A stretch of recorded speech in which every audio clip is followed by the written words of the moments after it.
그럼에도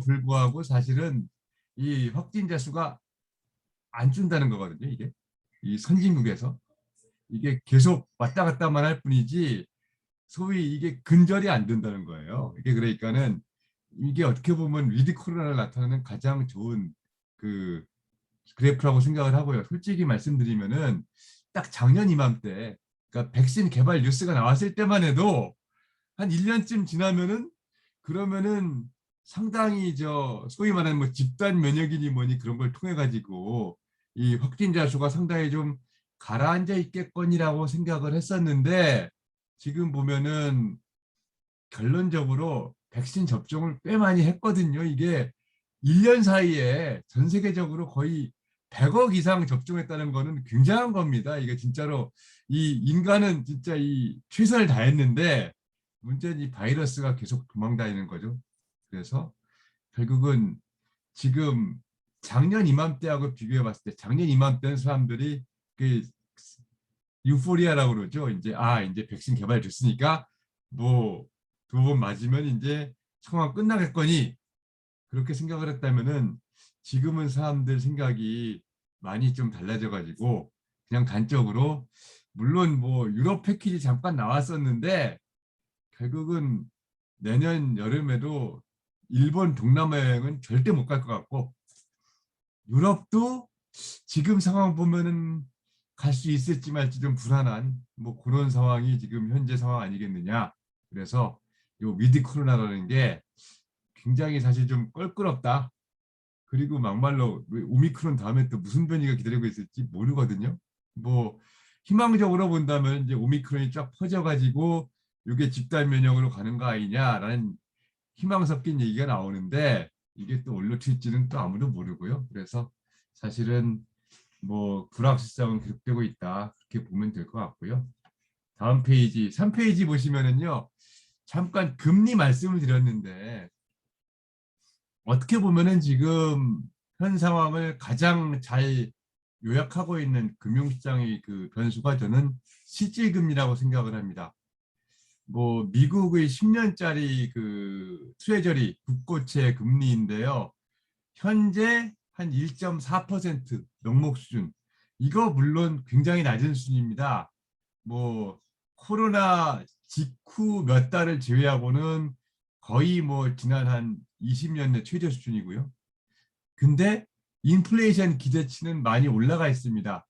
사실 코로나 이전만 해도 인플레이션 그 시장의 그 인플레이션 기대가 2%에 수렴했는데 이거 한때 한 2.7%까지 갔다가 지금 조금 진정됐다는데 어쨌든 아직도 한 2.4, 2.5 수준이고요. 그리고 진짜 중요한 게 뭐냐? 지금 실질 금리가 마이너스 1%거든요. 자, 이게 굉장히 중요한 거죠. 이 실질 금리가 마이너스라는 거는 결국은 이 사람들이 생각하고 있는 구조가 장기 저성장이거든요. 요즘 많은 사람들이 뭐 스태그플레이션 얘기를 합니다만은 저는 그 근저에 깔린 건 뭐냐?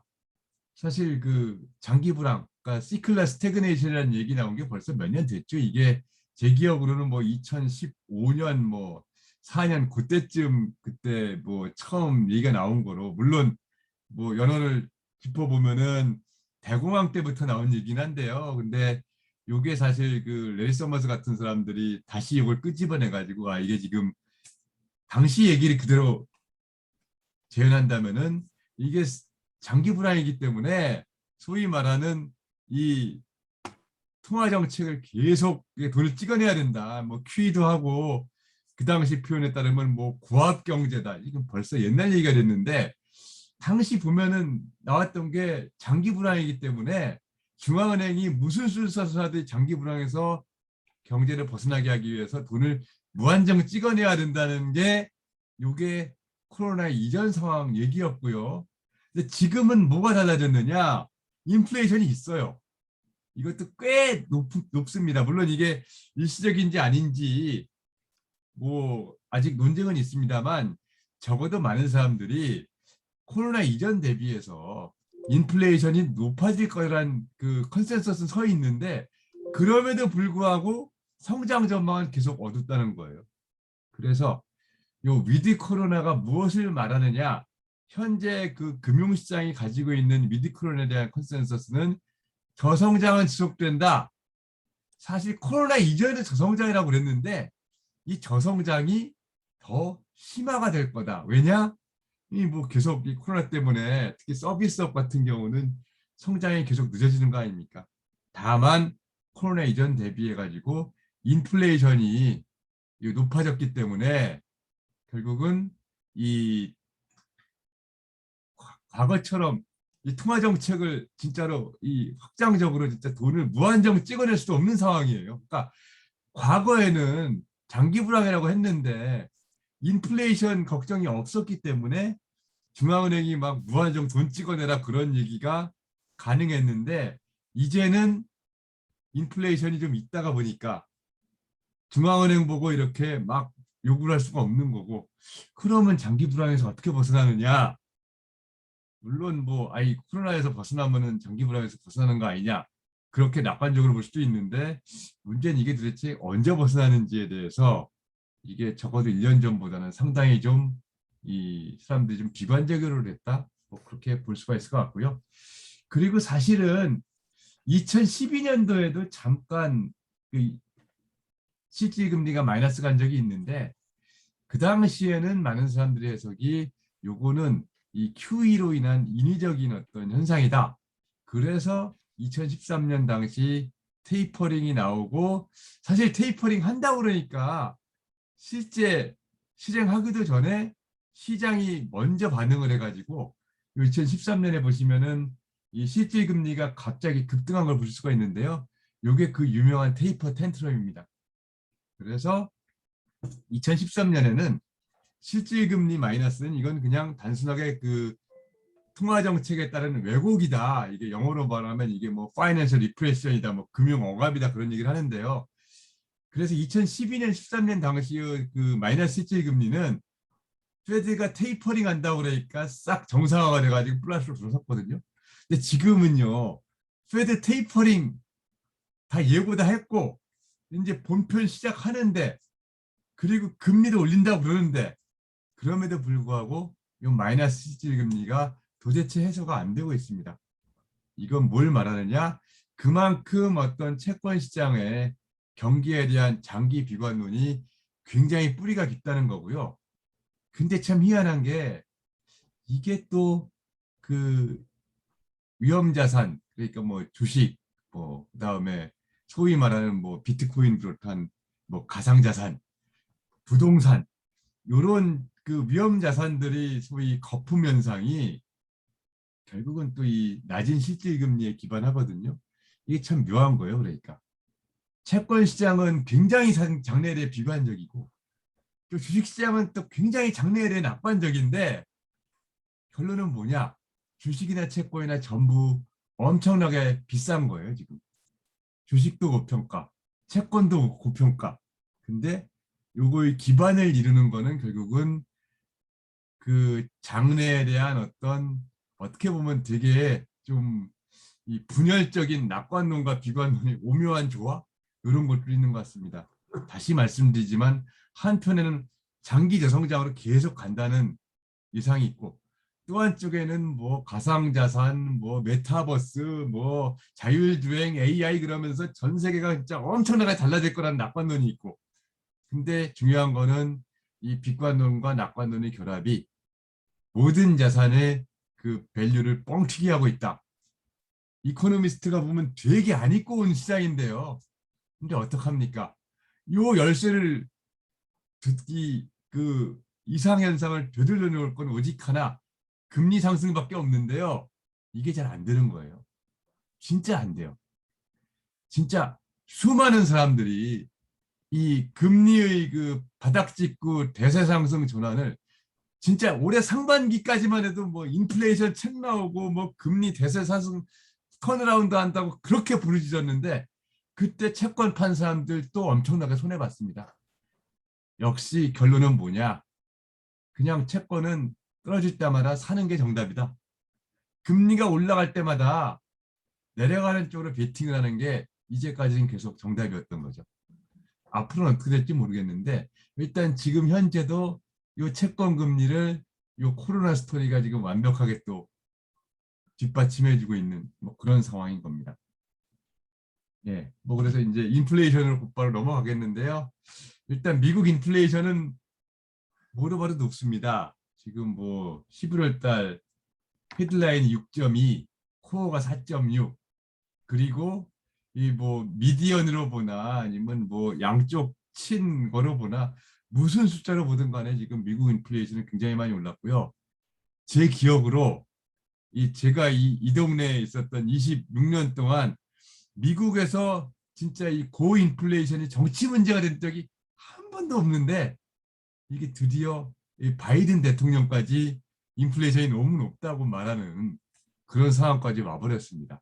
그래서 일단 미국의 인플레이션 상승은 이제 뭐 빼도 박도 못하는 팩트가 돼버렸고요. 처음에 뭐 5월 때 나왔을 때만 해도 여름만 지나면은 이게 내려가겠지 했는데 이제 뭐 계속 올라가다 보니까 내년 상반기 적어도 상반기까지도 이런 높은 인플레이션이 지속될 거라는 게 일단 현재 상황 컨센서스가 돼버렸고요.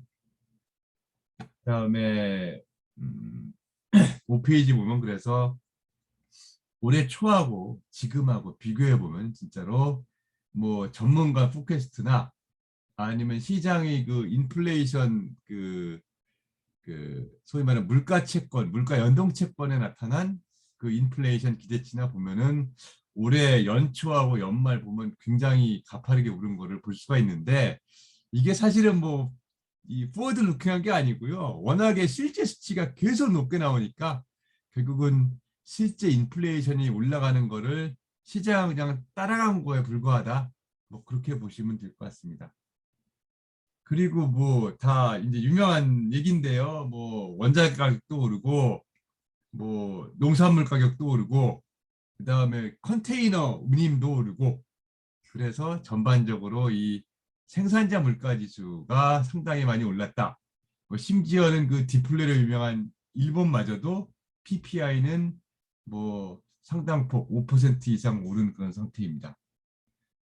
그다음에 지금 하나 재밌는 게 미국 같은 경우는 월급도 오르고 있거든요.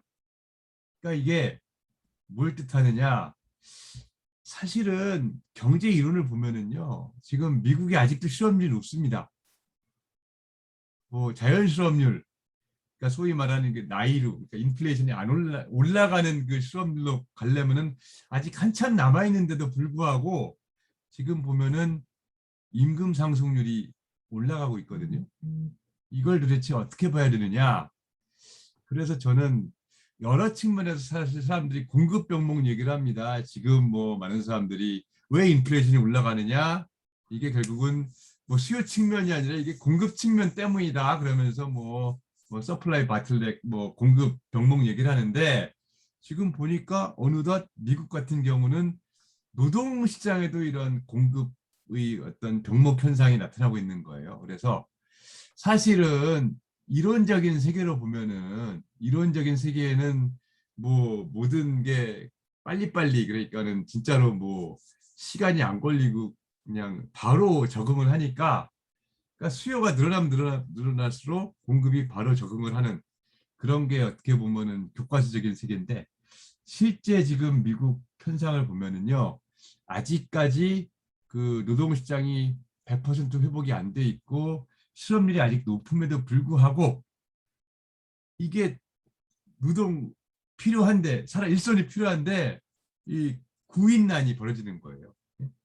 이론적으로는 사람들이 그냥 실업률 높고 그러니까 바로 짝짝 들어가지고 이제 일자리 꽂히면 될 것 같은데 실제로 보면은 미국이 지금 구인난을 겪고 있고요. 그 이유 중에 하나가 뭐냐? 근데 유럽은 참고로 이런 현상이 별로 없습니다. 그 이유가 뭐 많은 그 사람들이 가지고 있는 공통적인 해석이 미국은 일단 사람들을 잘랐거든요. 레이오프를 시키고 그 다음에 실업수당을 주면서 이렇게 보면은 사람들한테 이 그 소비를 유지시켰는데 유럽 같은 경우는 이 정리해고 레이오프가 아니라 그 고용 계약을 유지시키면서 고용 장려금을 회사한테 줬기 때문에 즉 고용 계약이 유지가 됐기 때문에 그래서 어떤 이 마찰적으로 노동 부족한 그 병목 현상이 좀 미국에 대해서 유럽은 조금 좀 덜한 거 아닌가 그런 해석도 되고요. 그 다음에 또 하나의 해석이 그냥 단순하게 유럽 대비 미국의 그 경기 회복세가 가파르다. 이것도 사실 하나의 설명이 됩니다. 근데 어쨌든 중요한 거는 지금 심지어 일부 국가에서는 노동시장에서도 소위 말하는 이 공급 병목 현상 내지는 이 구인난 이게 벌어지고 있다. 그래서 이게 또 하나의 어떤 인플레이션 우려로 나타난다. 이렇게 보시면 될 것 같습니다. 그래서 이게 경제활동 참가율로 보면은 미국이 아직 굉장히 낮다는 거죠. 근데 결국은 요 경제활동 참가율이 과거 팬데믹 이전 수준으로 올라가야지만 요 노동 부족 현상이 해소가 될 텐데 이게 이 아직까지 해소가 안 되고 있는 거고요. 이게 사실 또 어떻게 보면은 위드 코로나의 특성 같기도 합니다. 사람들이 뭔가 찝찝한 거죠. 특히 미국 같은 경우는 백신 접종률이 70%도 안 되기 때문에 이게 뭐 그 지역에 따라서는 백신 접종률이 10%도 안 되는 데도 있다면서요. 그래서 많은 사람들이 특히 그 대면 서비스업에 나가기를 종사하기를 상당히 좀 아직 꺼려하는 그런 그 게 있지 않느냐. 그러면서 또 요즘 유행하는 게 또 뭐 이 미국 같은 경우 뭐 그레이트 리타이어먼트나 뭐다 해가지고 사람들이 아예 이참에 뭐 조기 은퇴를 한다 뭐 그런 얘기도 나오고 있고요. 이게 다 결국은 미국의 노동 공급이 부족하다 이런 현상을 설명하기 위해서 진짜 여러 가지 얘기들이 나오고 있는 그런 상황입니다. 근데 하나 재미있는 게요. 그럼 도대체 인플레이션이 왜 이렇게 늘어났느냐? 요걸 나타내주는 재미있는 그래프가 이게 그 호주 중앙은행에서 나온 그래프인데요. 자, 잘 보시면은 가계 소비를 크게 나누면은 재화 소비와 그다음 서비스 소비를 나눌 수가 있는데 어느 나라든 간에 특히 선진국 같은 경우는 서비스 소비가 조금 더 많습니다. 근데 어쨌든 코로나 이후 상황을 봤을 때 재화와 서비스 소비가 극단적으로 벌어졌어요. 재화 소비는 코로나 이전의 그 트렌드보다 오히려 더 가파르게 올라가고 있다는 거죠. 반면에 서비스 소비는 지금 선진국도 어느 정도 봉쇄가 완화됐음에도 불구하고 코로나 이전 수준도 못 따라가고 있습니다. 요거는 사실은 요건 G7 그 선진국들을 종합한 건데요. 좀 이따 보시겠습니다. 한국도 마찬가지입니다. 근데 그러다 보니까 이게 왜 인플레이션이 올라갔느냐? 이게 보시면은 어쨌든 간에 시장은 나뉘어 있는 거 아닙니까? 물론 뭐 거시경제학으로 보면은 시장이 통합돼 있다고 가정을 하고 인플레이션 논의를 하지만 실질적으로 보면 시장은 다 나뉘어 있고요. 중요한 거는 요 재화 시장에서 수요가 엄청나게 늘어나다 보니까 이게 사람들이 공급 병목 얘기를 하는데 결국은 이게 재화 시장만 놓고 보면은 요거는 수요 견인형 인플레이션이라는 얘기예요. 전형적인. 이게 공급이 갑자기 줄어서 나타나는 인플레이션이 아니고요. 수요가 엄청나게 늘어서 나타나는 인플레이션인데 다만 이게 전체 시장 중에서 일부 요 재화 시장에만 수요가 엄청나게 늘어서 나타나는 현상이다. 근데 어쨌든 간에 이게 인플레이션은 인플레이션인 거죠. 어쨌든 재화 가격이 왕창 올라서 이게 전반적인 어떤 물가 지수를 올렸기 때문에 어쨌든 현재 나타나는 현상은 뭐 수요 뭐 공급 병목이니 뭐 반도체가 부족하다는 등 별의별 얘기는 있지만 결과적으로는 이게 수요 견인으로 봐야 된다 이런 겁니다. 근데 그럼 앞으로가 어떻게 되겠느냐 인플레이션이 이 10페이지 보시면은요 결국은 이게 서비스 소비 회복 강도에 달렸다고 보여지는데요. 만약에 서비스 회복이 강하다. 즉, 요건 뭐냐? 결국 이 서비스 회복 강도를 그 결정할 요인은 코로나예요. 진짜 내년도에 코로나가 완벽하게 퇴치가 됐고 오미크론이 진짜로 다 퍼지면서 이거 감기네 그래가지고 다 소위 말하는 집단 면역이 됐고 그러면서 결국 서비스 회복이 됐다. 그러면 어떤 현상이 벌어지느냐? 그러면 서비스도 회복이 된다? 그러면 어떻게 되느냐? 그럼 경제가 진짜 엄청나게 회복이 될 거 아니에요. 그렇게 되면은 결국은 이 재화 쪽에서 벌어졌던 어떤 많은 사람들이 공급 병목이라고 하지만 사실은 그 수요되는 인플레이션이 서비스 쪽에서 벌어지는 거죠. 왜냐? 서비스 쪽의 공급은 노동인데 이거 갑자기 늘어날 수가 없어요. 사람이 물론 뭐 이론적으로야 갑자기 모든 사람들이 진짜로 쉬고 있던 사람들 수백 수천만 명이 갑자기 노동 시장을 쫙쫙 꽂히면서 예? 그러면서 이제 인플레이션 없이 해결돼야 될 것 같은데 실제 상황을 보면은 재화 시장에서도 이게 일시적이라고 그랬지만 어쨌든 이게 1, 2년 가는 거죠. 그런 이 실질적인 수요 견인형 인플레이션이 서비스 부문에서도 재현이 되면서 결국은 굉장히 높은 인플레이션이 내년 내후년 계속 간다. 그렇게 되면은 통화당국이 가만히 있을 수가 없겠죠.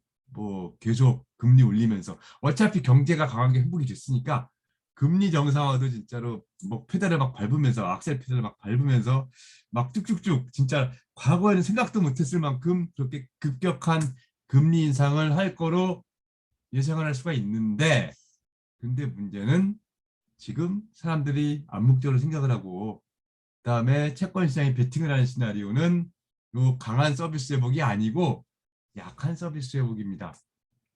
그러니까 서비스 부문이 회복이 되는데 그럼에도 불구하고 이게 약할 수밖에 없다. 왜냐?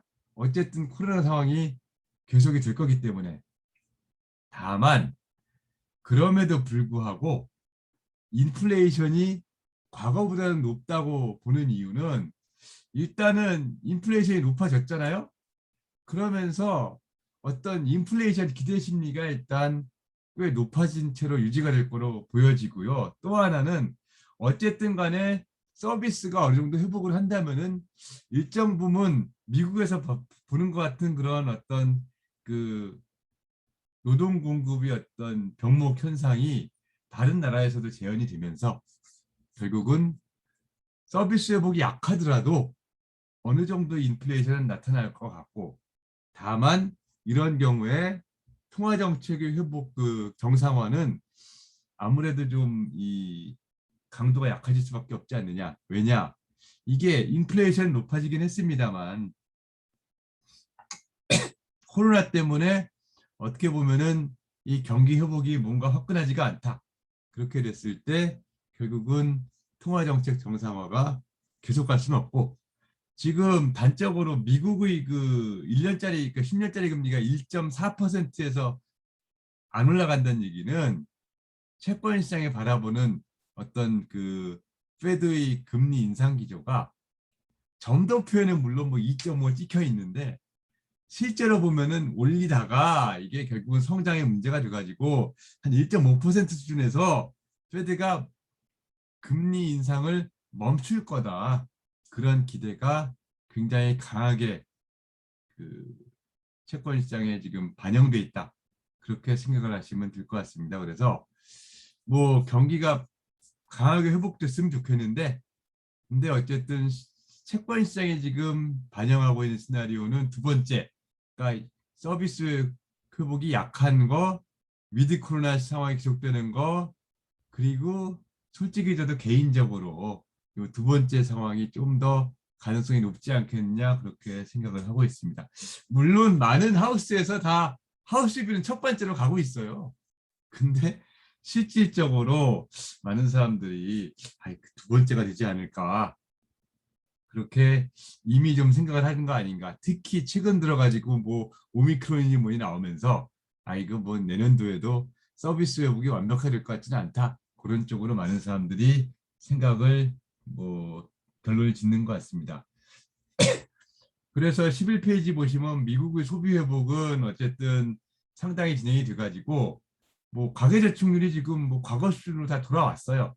그리고 선진국 같은 경우 지금 그 소위 과잉저축이라는 게 있는데요. 이게 재미있는 게 이 아까 보셨던 이 낙관론, 비관론을 이걸 가계저축으로 보면 또 다른 얘기들, 또 다른 시점이 나옵니다. 이 과잉저축이라는 게 무슨 얘기냐? 선진국 같은 경우에 작년에 봉쇄 시켜놓고서 그 재난지원금 마구 풀었잖아요. 그래서 지금 이 가게들이 엄청난 자산을 축적하고 있다는 겁니다. 근데 문제는 이 돈을 안 쓰고 있다는 거죠. 아니, 저축률 내려가지 않았느냐? 근데 저축률이 올라갔다 내려간 거는 요거는 그냥 이 플로우 대비로, 그러니까 소득 대비로 옛날만큼 쓴다는 거고, 이 쌓인 저축을 스탁을 소비를 하려면은요 저축률이 마이너스로 가야 되는 거예요. 그러니까 소득보다 더 소비를 해야지만 옛날에 쌓아놓은 돈을 쓸 수가 있는데, 이 쌓아놓은 돈이 물론 이거 뭐 미시적으로 다 체크해 본 적은 없지만 그냥 거시적으로 이 나온 GDP 데이터를 그 바탕으로 추산해 볼 때 미국은 GDP 한 10%, 유럽도 GDP 한 5 내지 한 6% 정도의 무지막지한 돈을 지금 개인들이 지금 쌓아놓고 안 쓰고 지금 깔고 앉아 있다는 건데, 그럼 이 돈 왜 안 쓰느냐? 이 논의를 들으니까요. 뭐 경제학 배우신 분은 다 아실 텐데 리카디안 이퀴블런스가 생각이 나더라고요. 지금 현재 상황이 전형적인 어떤 리카디안 이퀴블런스 아니냐 그런 얘기가 찾아보니까 일부 사람들이 그 얘기를 하고 있어요. 왜냐? 결국은 이 돈 왜 안 쓰느냐? 이거 정부가 결국은 다 회수할 거다. 세금 올려서. 그러니까 우리는 이 돈 가만히 가지고 있을랜다. 안 쓸랜다. 그런 시각도 어느 정도는 말이 드는 것 같더라고요. 그래서 이 진짜 엄청난 돈을 진짜 사람들이 다 깔고 앉아 있으면서 안 쓸 거냐.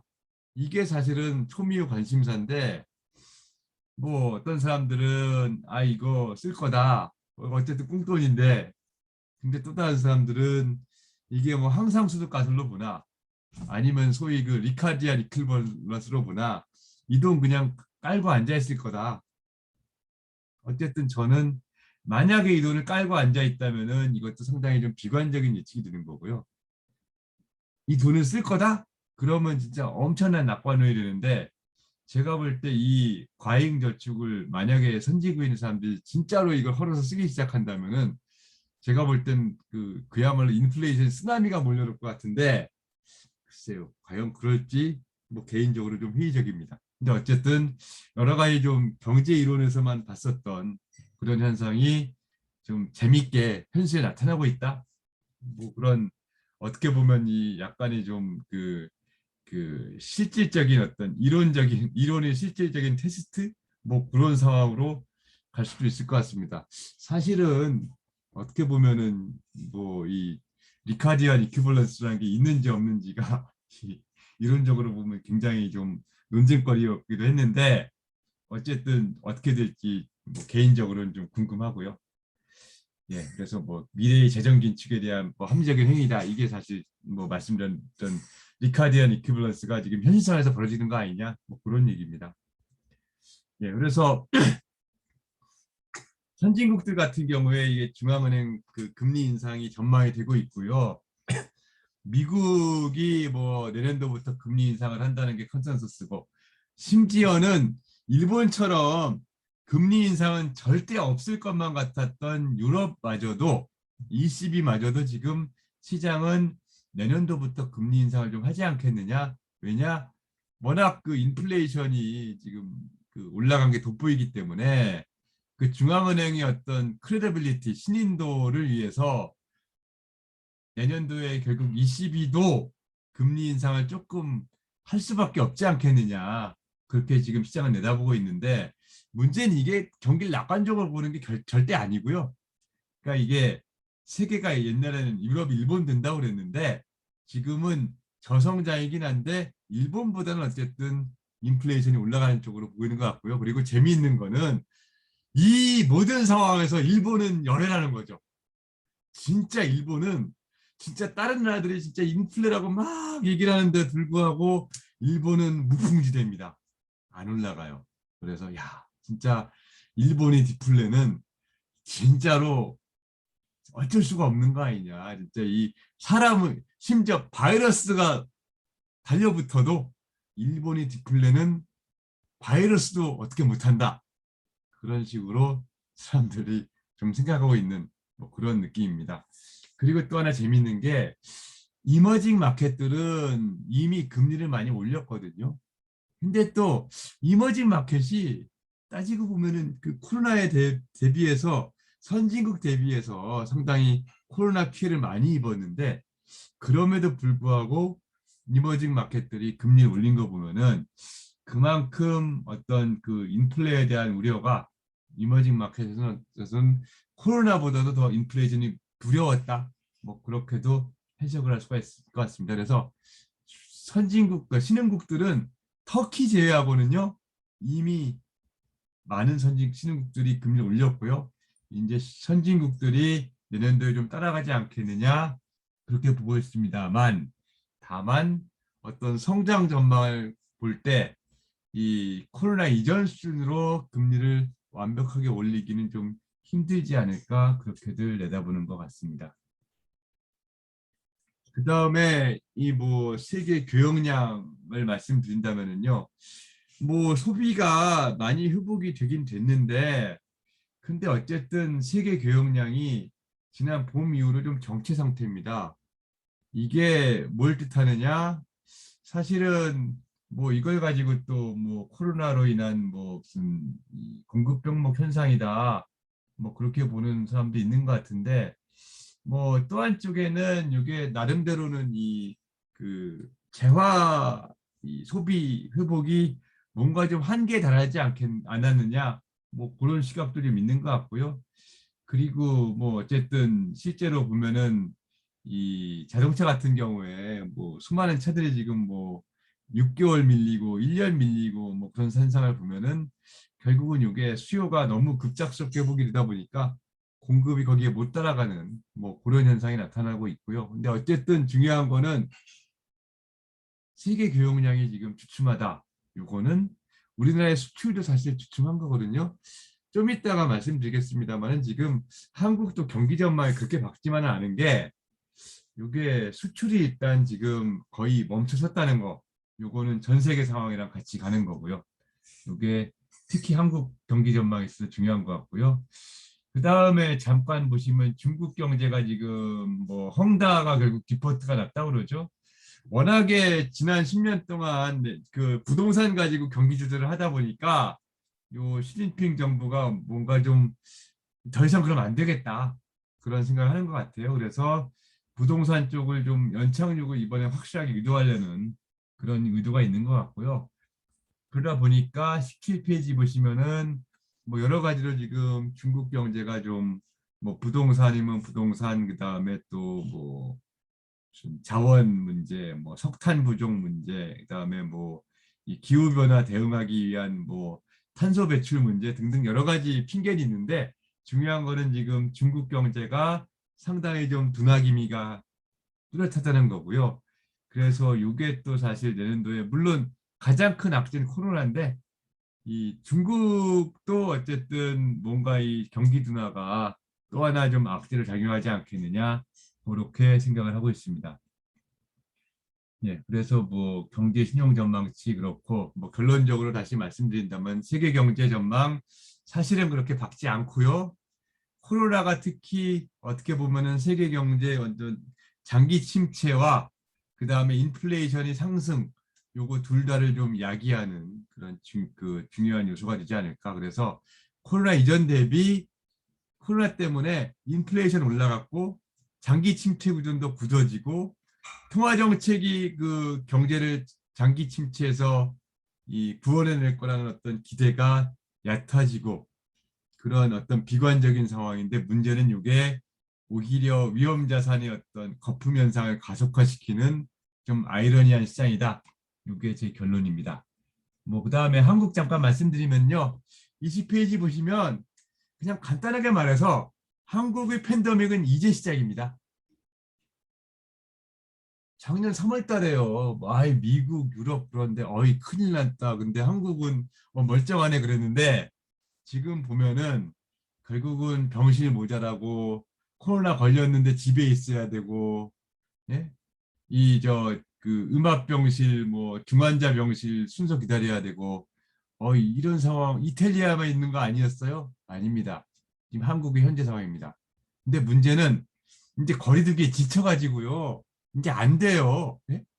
이 거리두기를 했던 유럽이나 미국도 이제 더 이상 못 해요. 사람들이 아 이제 지겹다. 더 이상 못 하겠다. 그래서 지금 뭐 호주 같은 경우에 진짜로 드물게 지난 여름에도 봉쇄를 했는데 사람들 거리에 나와서 데모하고 그 다음에 그 정부 지지도 떨어지고 그랬거든요. 근데 지금 한국 상황이 뭐 진짜 전 세계적으로 유례 없는 진짜 접종 완료 비율 80%, 성인 기준 90%를 달성했음에도 불구하고 이거 계속 쭉쭉 상황이 악화가 되는 거죠. 그래서 한국이 사실 상황이 어떻게 될지 이거 사실 불확실성이 굉장히 큰 것 같아요. 이 오미크론이 온다고 그랬는데 일단 확실해 보이는 건 뭐냐? 거리두기를 한다고 그래도 과거 같은 거리두기가 효과가 없을 거라는 거. 그 다음에 또 걱정되는 거는 일단 성인의 90%가 백신을 맞았는데 소위 말하는 백신의 효능감이 지금 바닥이에요. 여러분들 백신 맞았다고 해서 지금 뭔가 자유로운 것 같으세요? 아니잖아요. 정부가 통계는 안 내놓지만 지금 확진자 중에 제가 알기로 절반 이상이 돌파 감염입니다. 뭐 물론 이게 뭐 그 아스트라제네카 문제도 있고 여러 복잡한 게 있는데 거기다가 또 오미크론 온다고 그래요? 오미크론 가볍다고 그래요? 그럼 이런 상황이면 사람들이 이렇게 생각할 겁니다. 아이 뭐 부스터 왜 맞아? 오미크론 감기래네. 근데 문제는 한국은 지금 델타도 해결 안 된 거예요. 네? 델타가 해결 안 된 상태에서 오미크론 퍼진답시고 오미크론 파티 벌인다? 그럼 자칫 잘못하면은 확진자 2, 3만 명, 그 다음에 일일 사망자 2, 300명, 500명 가지 말라는 법 없습니다. 또 하나, 이게 코로나가 더 이상 정치 문제가 아니에요. 아무도 신경 안 쓰고 있습니다. 대통령, 청와대 손 놨어요. 이재명 후보, 윤석열 후보 지금 선거운동에서 코로나는 화두가 아닙니다.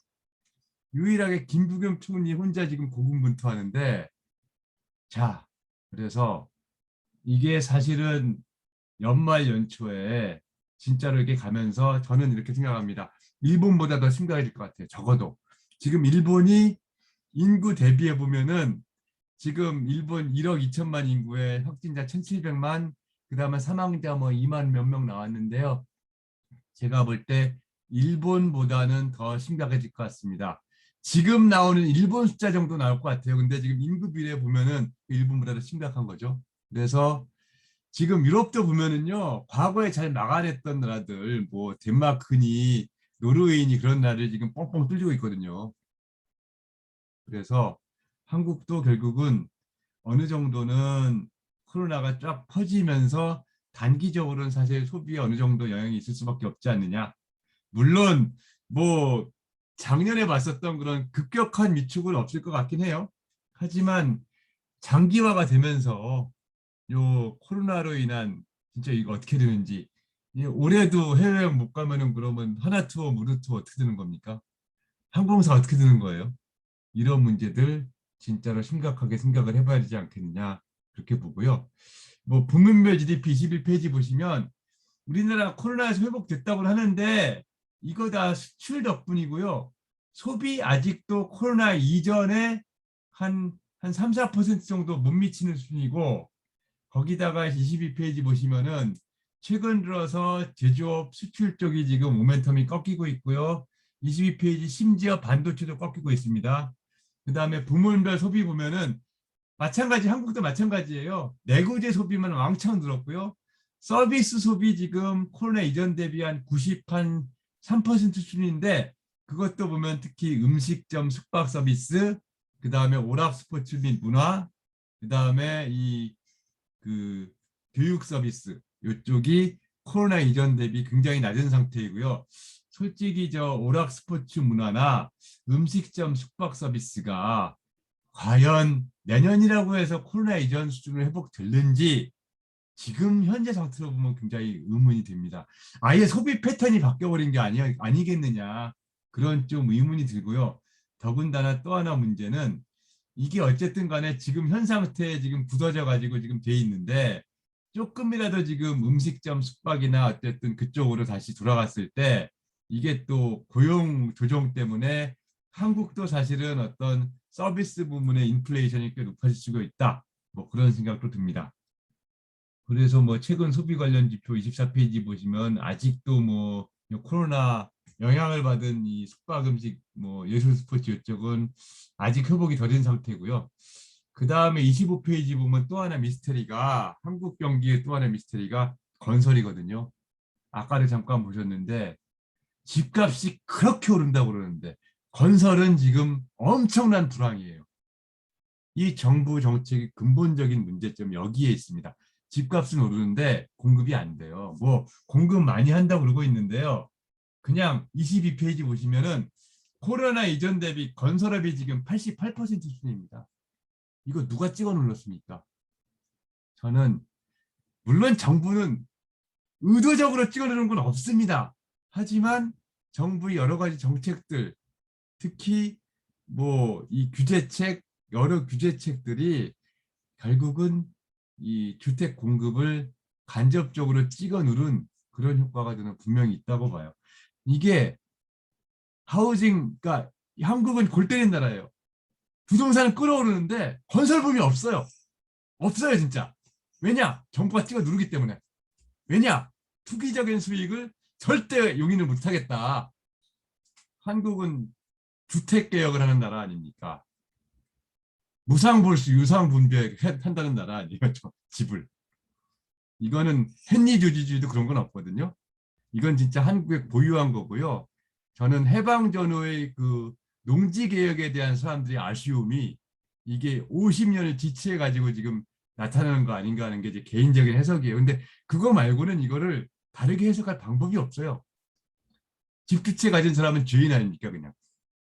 네? 그냥 그렇게 만들어 놨잖아요. 네? 그리고 또 하나, 비싼 집을 빌려서 돈 빌려서 사는 사람은 그러면 안 되는 거고. 이게 사실은 이거는 경제 논리 가지고는 해석이 안 되는 건데 15억 이상 담보대출 전면 금지는요. 이거는 금융위기, 가계부채 그런 문제랑 전혀 상관이 없고 그냥 부자는 돈 빌려 집 사면 안 된다. 끝. 요거거든요, 그냥. 그러니까 저 딱 봤을 때 좀 황당하다 했는데 그냥 저는 그 2, 3년 지나가 보니까 이 대한민국 국민들의 멘탈리티가 그렇게 됐다.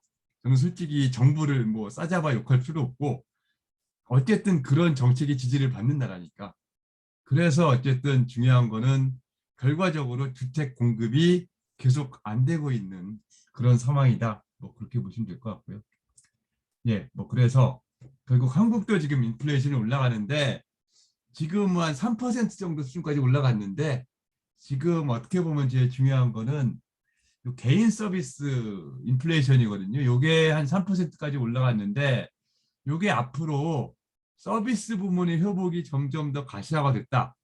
뭐 요즘 뭐 흔히 나오는 스토리가 뭐 일당 12,000원, 그러니까 시간당 12,000원을 줘도 뭐 식당 그 아주머니 구하지 못한다 그런 얘기가 나오잖아요. 근데 사실은 지금 아까도 보셨다시피 음식 숙박업 아직 회복하려면 멀었거든요. 근데 물론 장기 불황 시나리오이긴 하지만 그래도 어쨌든 간에 조금씩 조금씩 그런 쪽이 회복된다고 했을 때 문제는 그쪽에도 이 노동 공급 병목 현상이 생기면서 결국은 우리나라도 인플레이션이 꽤 올라갈 수 있겠구나라고 생각을 하고 있습니다. 그래서 내년도 한국은행도 물론 뭐 금리 인상 시작은 요게 부동산 잡겠다고 시작을 했는데 한국도 결국은 인플레이션 걱정을 해야 되는 단계고요. 그래서 제가 볼 때는 성장 같은 걸 감안할 때 그냥 한 2% 정도까지 내년도에 올리지 않겠느냐. 근데 그 이상은 역시 한국도 마찬가지로 성장 전망을 봤을 때 2% 이상은 좀 무리 아닐까 그렇게 뭐 생각을 하고 있습니다. 예, 뭐 그래서 뭐 쭉 나왔고요. 뭐 다음 페이지 보시면은 뭐 27페이지에 고용 회복을 했는데 사실 아직 뭐 이를테면 고용률이 뭐 과거 수준 뭐 코로나 이전 수준 회복을 못 하고 있는 거고요.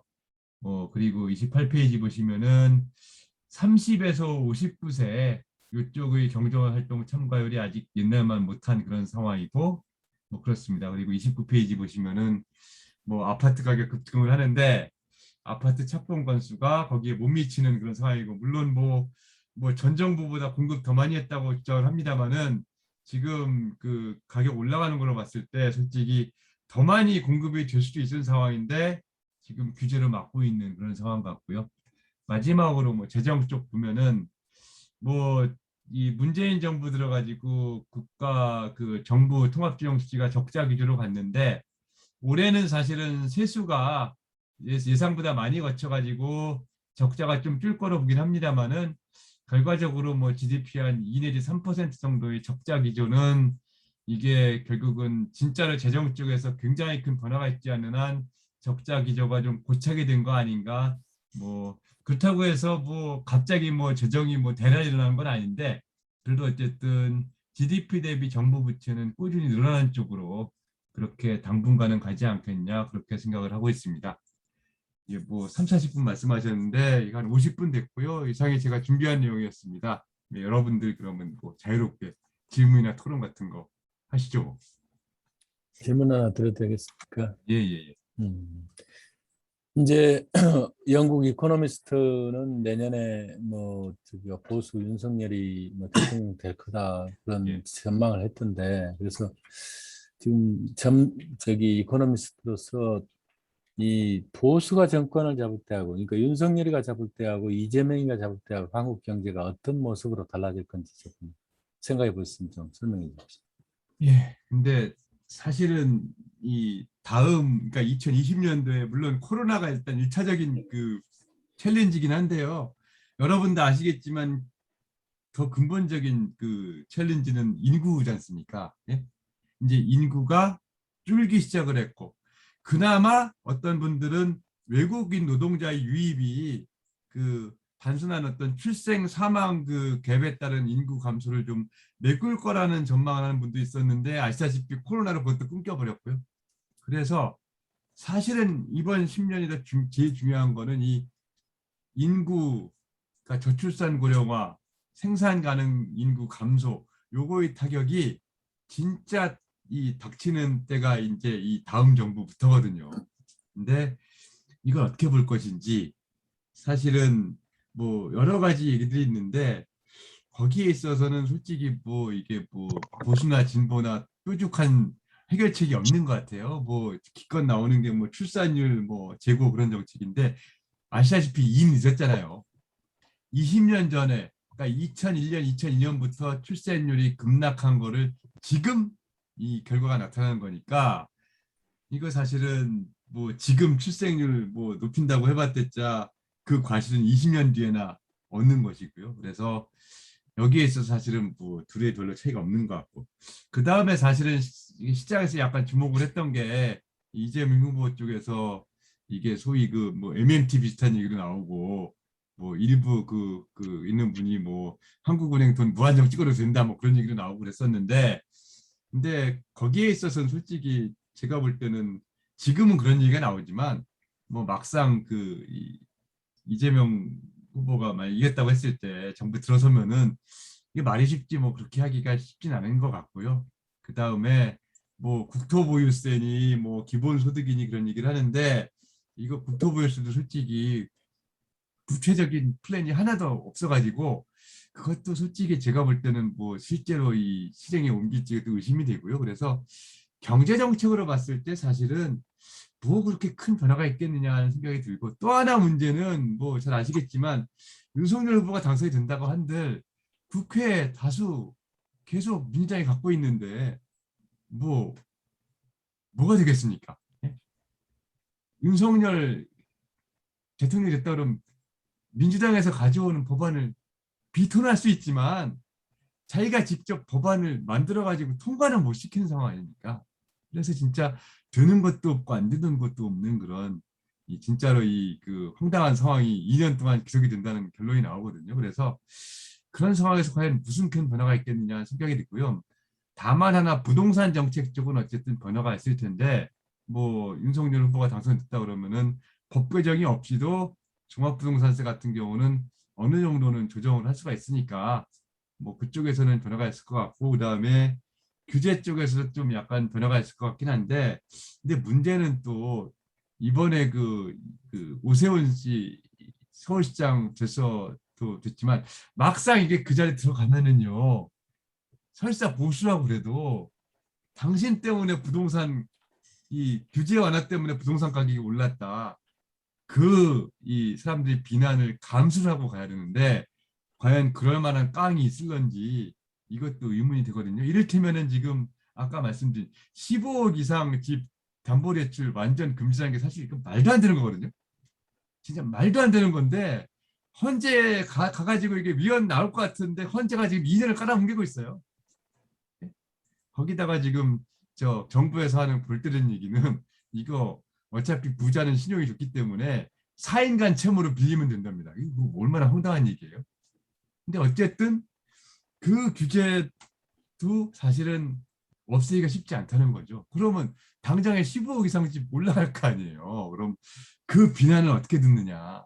그래서 사실은 세금은 몰라도 사실 종부세 같은 경우는 당장 깎아준다고 그랬으니까 그쪽은 변화가 있을 텐데 부동산 정책도 사실 요 담보대출이나 여러 가지 그 다른 이 금융에 있어서의 규제 아니면 재건축에 있어서의 규제 요거는 풀어주기가 쉽지가 않을 거다. 저는 그렇게 생각하고 있습니다. 그래서 결론적으로 이게 정책 대결이 아니기 때문에 다 아시다시피 뭐 어느 쪽이 더 싫으냐 그 대결이기 때문에 정책이 어떻게 보면 이게 주요 어떤 쟁점이 될 것 같지도 않고 실제로 누가 당선이 되든 뭐가 그렇게 크게 바뀔까?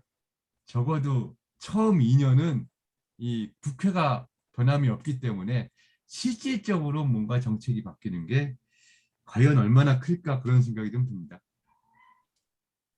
아무튼 오미크론 때문에 모든 것이 꼬이는 것 같은데 그래도 정권이 바뀌면 뭐 여러 가지가 바뀌지 않나 그런 예, 예. 희망적인 관측을 가지고 있는 또 다른 분 질문 좀 해보시죠. 질문 있으신 분.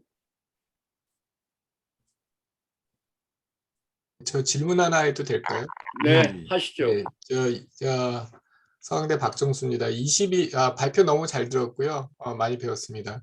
22페이지에 보면 지금 사실 핵심이 건설업이 이제 떨어져서 사실은 이제 그 경기에 큰 영향을 이제 미치고 있는데 그렇다면은 만약에 이 부동산 정책을 제대로 정상적으로 썼으면은 건설업이 제대로 갔을 거라고 예상을 하는 건지 그 다음에 예, 예. 다른 나라도 이렇게 어떤 패턴을 보이는지 궁금하거든요. 다른 나라는 건설업이 어떻게 되고 그다음에 산업별로 이렇게 이 패턴이 우리하고 좀 다른지 혹시 아시는 게 있으면 좀 말씀해 주시면 고맙겠습니다. 예, 예. 일단은 한국의 건설업 비중이 다른 나라보다 큰 건 사실이에요. 그거는 뭐 어쩔 수가 없는데 그래서 구조적으로 어쨌든 뭔가 좀 이 건설업이 장기적으로는 어쨌든 좀 지금보다는 비중이 낮아져야 된다. 뭐 그런 쪽으로 많은 생각들을 하시는데 근데 문제는 지금 어쨌든 중요한 거는 수요는 있다는 거죠. 예. 그러니까 집에 대한 수요는 지금 넘쳐나는 거 아닙니까? 뭐 가수요까지 포함해서 진짜로 이게 서울 내지는 수도권 내지는 진짜 웬만한 동네 분양의 깃발만 꽂아도 기본이 20대 1이고요. 서울은 다 아시잖아요. 뭐 50대 막 넘어가는데 물론 거기 가수요가 많습니다. 이게 규제 때문에 꼬여가지고 진짜로 그거 당첨만 되면은 로또가 돼버렸고 이거 솔직히 한국의 주택제한 시스템 자체를 다 뜯어 고쳐야 된다고 생각하는데 근데 어쨌든 그러다 보니까 이제 웃기는 건 집값은 다락같이 올랐는데 진짜로 뭐 다들 주택 청약하려고 다 눈에 불을 켜고 있는데 없잖아요. 없어요 진짜. 그러니까 시장의 어떤 그거로 된다면은 어떻게 보면은 진짜 그 수많은 단독주택들 있지 않습니까? 거기까지 다 이 재개발을 해가지고 그러니까 달동네가 아니더라도 그냥 번듯한 그냥 빌라촌도 사실은 그거를 다 아파트로 다 해야 된다는 게 사실 수요 측면만 보면은 그런데 이거를 다 정부에서 요거를 쉽게 해주지는 못할 망정 더 어렵게 만드는 거 아닌가 저는 그런 생각이 드는 거죠. 그래서 사실은 뭐 다른 선진국 같은 경우는 일단은 건설업 비중이 작기 때문에 건설 경기가 그렇게 중요하지 않을 수도 있는데 한국은 건설업 비중이 아직도 높은 상태에서 문제는 코로나 이전 대비 건설업이 거의 10% 이상 줄어들었다는 거를 제일 큰 문제는 뭐냐? 이걸 아무도 얘기도 안 해요. 한국에서는 건설은 무조건 죄입니다. 토건 이퀄 죄악 그런 거 아니에요. 그러니까 사실 그런 거예요. 그러니까 이게 이번에 대장동 사건 같은 경우도 보면 사실 아이러니하게도 그거라도 해가지고 그나마 이 분당 집값이 안정된 효과가 있거든요. 예?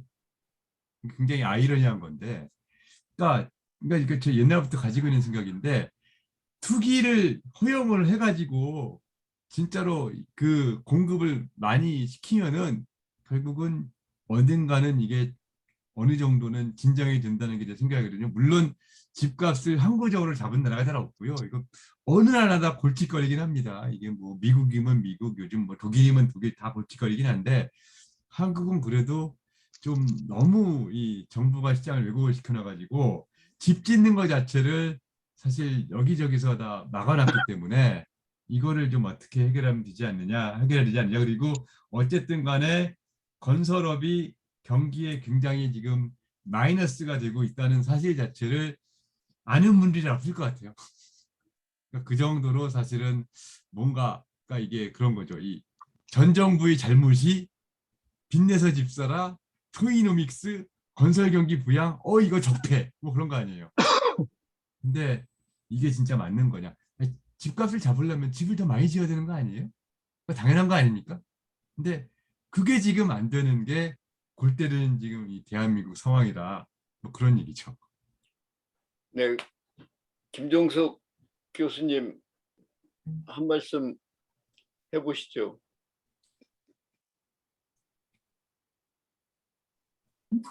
예.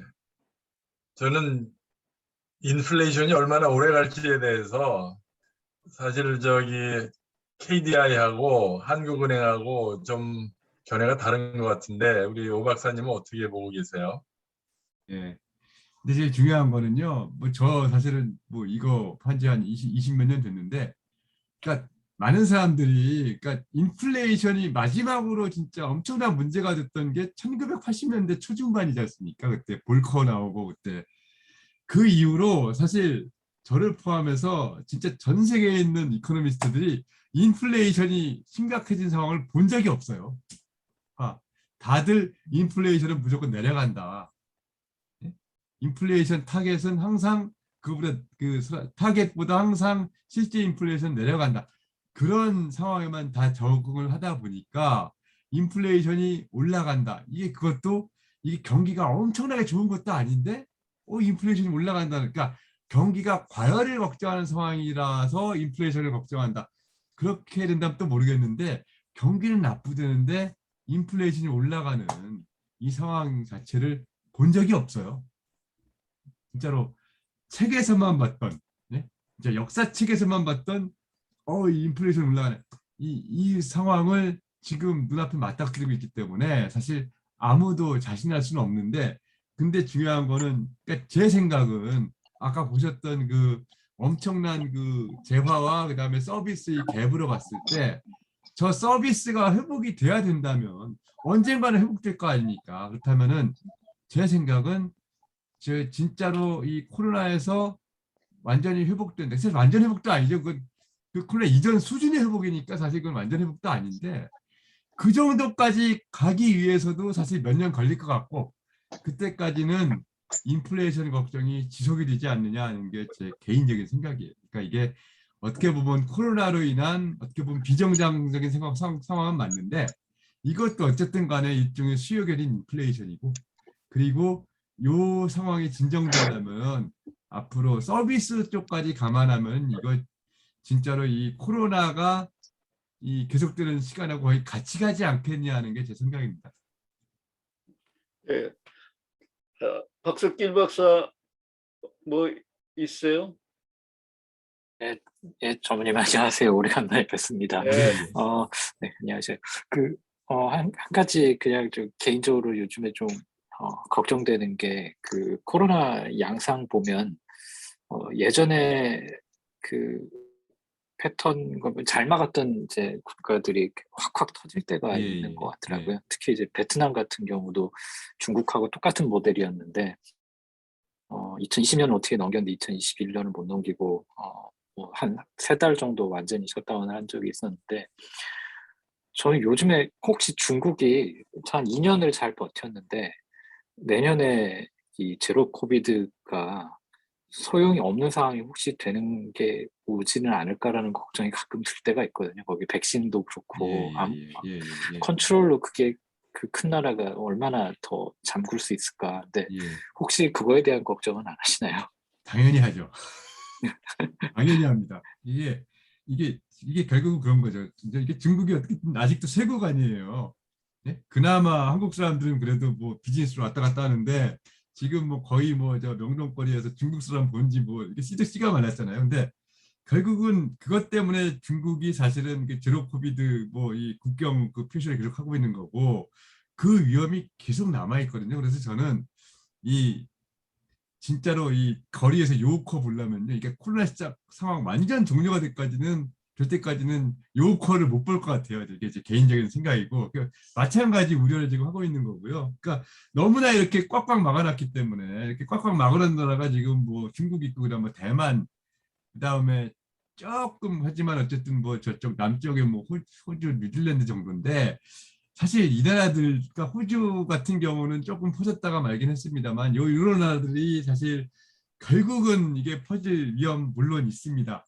그러니까 아까 뭐 중국 리스크라고 말씀드렸는데, 물론 지금 현재 리스크는 코로나하고 관계가 없는 그런 뭐 무슨 저 이 뭐 부동산 뭐 연착륙 그런 거지만 결국은 한 번은 당해야 되는 거 아닌가 그런 생각으로 봤을 때. 중국도 뒤늦게 한번 또 퍼지지 않을까? 그 리스크 사람들이 저는 입으로 내놓지만 않을 뿐이지 다들 가지고 있다고 저는 생각을 하고 있고요. 한국도 솔직히 요즘 들어가는 상황을 보건데 이거 어느 정도는 좀 적어도 이게 좀 마음의 준비는 해놓고 있어야 되는 거 아닌가 그런 생각을 갖고 있습니다. 결론적으로 그런 생각들 많이들 갖고 있을 거예요. 중국에 대한 불안. 네. 손우 교수님 뭐 질문 있으세요?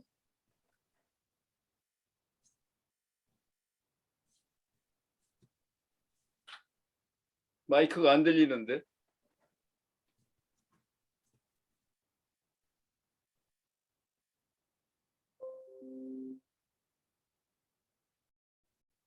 안 켜졌어요, 아직도.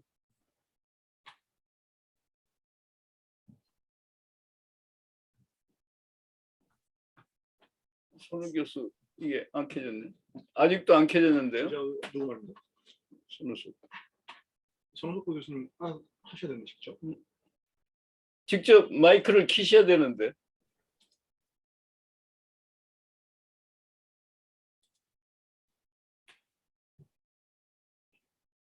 작동이 잘 안 되네. 네. 박병원 이사장님 좀 코멘트 좀 해주시죠. 저기 키고서 해주세요. 마이크. 뭐 음소거 지으시고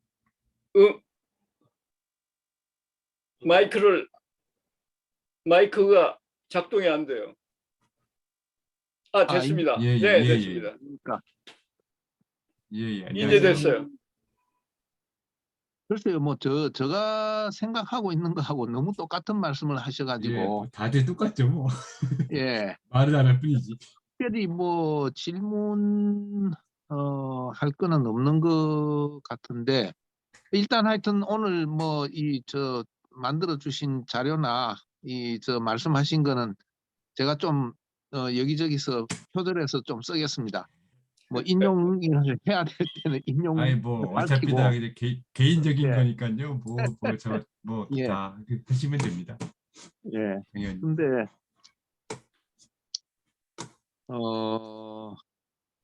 어쨌든 그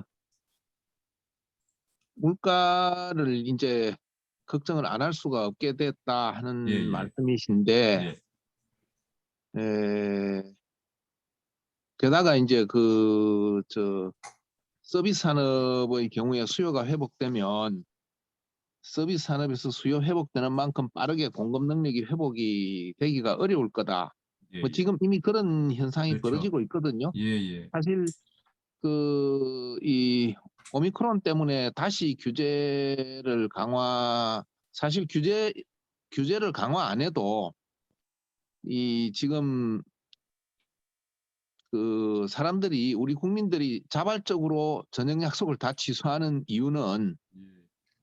이게 도대체 혹시라도 감염될 경우에 치료를 제대로 받을 수 없을 것 같다는 그 두려움 때문에 예, 예. 이제는 규제를 떠나서 예. 지금 수요가 죽게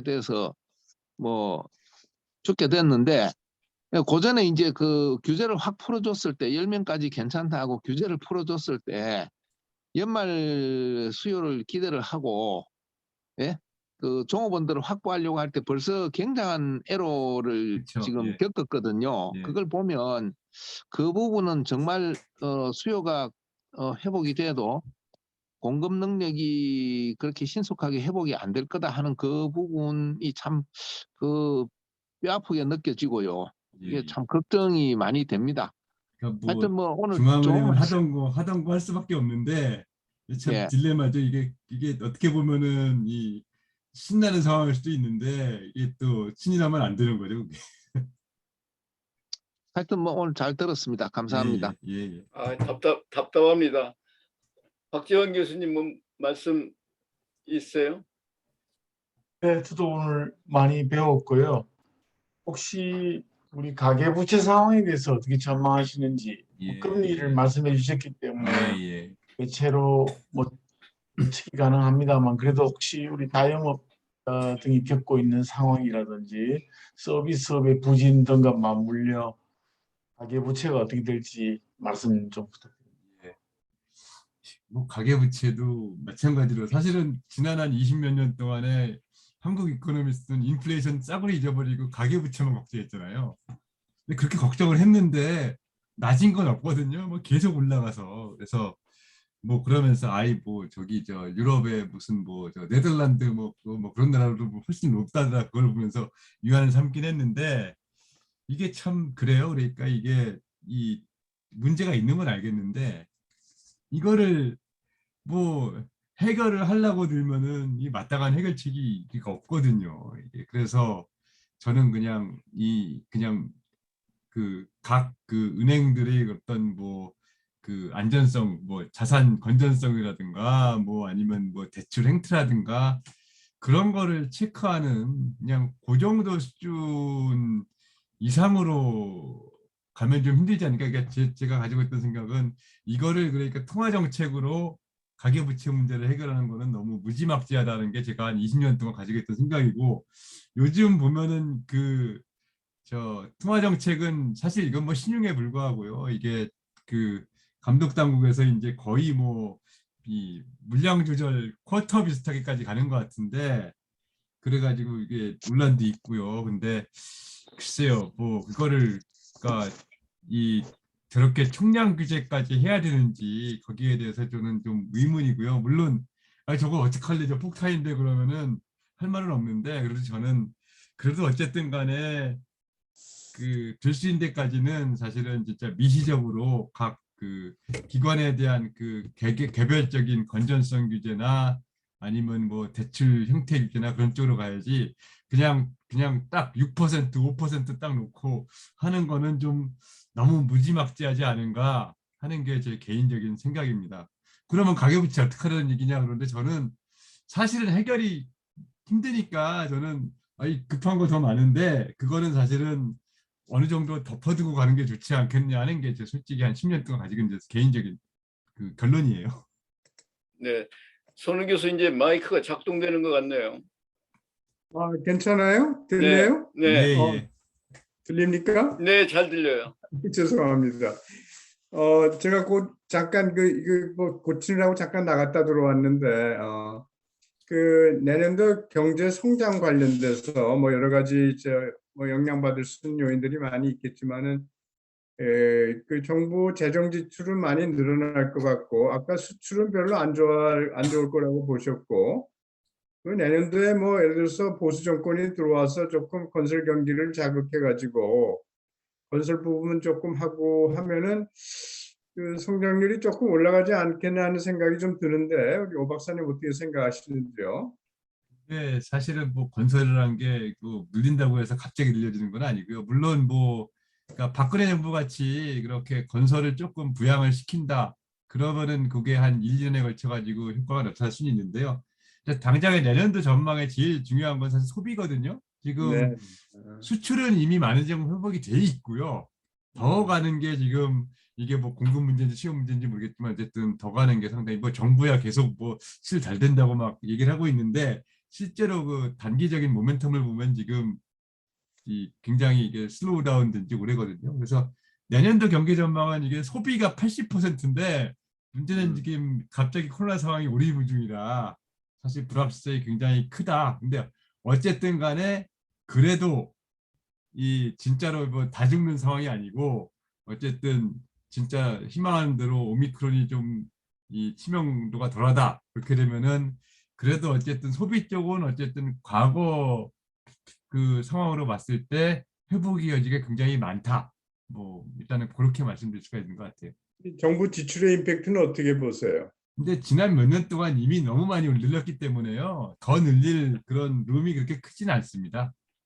이미 그러니까 코로나 이전부터 그러니까 2018년부터 우리나라 성장에서의 어떤 정부 지출 그 의존도가 굉장히 커졌거든요. 그래서 이걸 무한정 갈 수는 없기 때문에 그러니까 한국이 사실은 지금 뭐 코로나 이전에 성장률이 2.5% 나왔다면은 그 중에서 한 0.7 내지 0.8%가 정부 지출이었고 뭐 그런 상황이었거든요. 그래서 이 상황이 무한정 갈 수는 없기 때문에 물론 정부가 올해 뭐 세금을 많이 걸었다고는 하는데 그래도 이것도 한계가 있고요.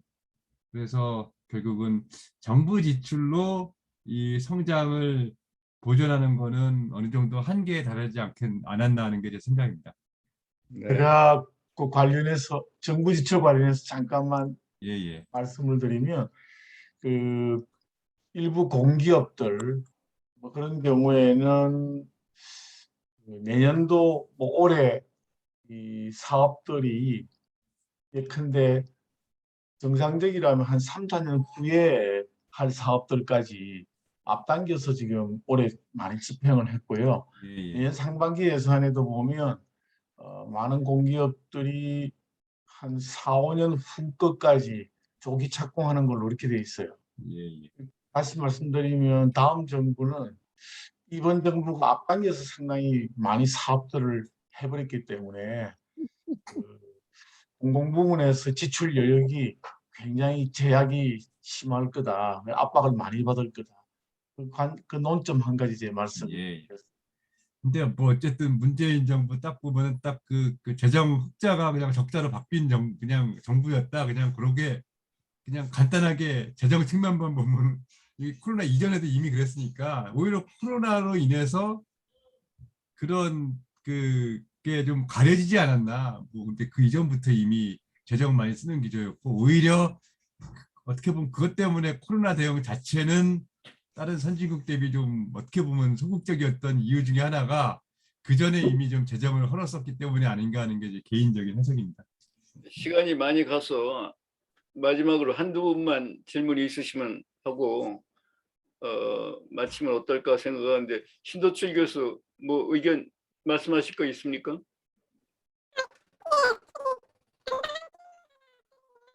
마이크가 잘 안 들리네.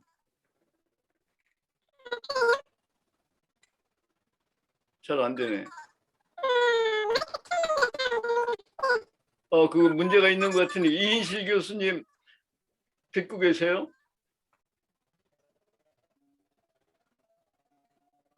잘 안 되네. 신도철 교수님 그 마이크가 작동이 잘 안 돼서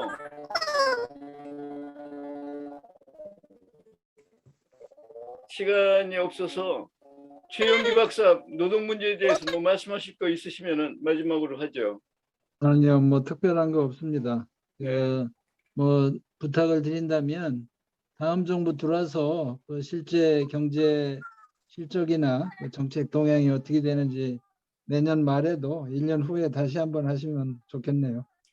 예. 그래도 만약에 정부가 바뀌게 된다면 적지 않은 변화가 있을 것으로 기대는 되는데요. 자, 그러면 지금까지 좋은 말씀 해주신 오석태 치프 이코노미스트에 박수 보내주시죠.